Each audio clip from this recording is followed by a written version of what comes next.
অনেকেই আমাকে জিজ্ঞেস করে, ম্যাম আমার জন্মছকে চাকরি করা উচিত নাকি আমার জন্য বিজনেসটা ভালো। এটা হয়তো আপনাদের অনেকেরই প্রশ্ন যে কোনটা করলে ভালো হব বা কোনটা করলে আমার ফিনান্সিয়াল গেইনটা বেশি হবে। আপনাদের মনের প্রশ্ন নিয়ে কিন্তু আজ হাজির। নমস্কার, আমি অ্যাস্ট্রোলজার, বাস্তু কনসালটেন্ট, নিউমারোলজিস্ট সুপর্ণা পাল যাদব। আমার চ্যানেলে আপনাদের সবাইকে অনেক অনেক স্বাগত।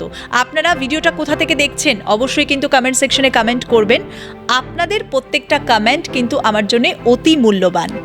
চাকরি না বিজনেস, জন্মছকে কি কম্বিনেশন দেখতে হবে? সব থেকে প্রথমে তো দেখতে হবে বুধাদিত্য যোগ আছে কি।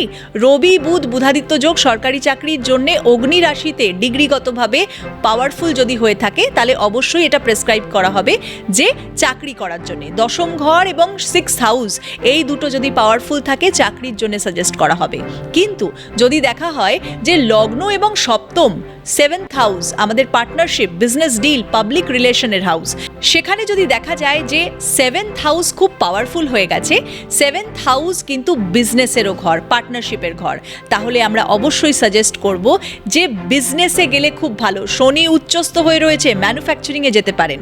যদি শুক্র উচ্চস্থ হয়ে থাকে, গার্মেন্টস, জুয়েলারি, ইন্টেরিয়র ডিজাইনিং এগুলোতে যেতে পারেন। বুধ খুব ভালো, মাথা দিয়ে কোনো কাজ করা, কমিউনিকেশন দিয়ে কোনো কাজ করা, নিজের কোনো কনসালটেন্সি ফার্ম ইউজ করা যেতে পারে, শুরু করা যেতে পারে।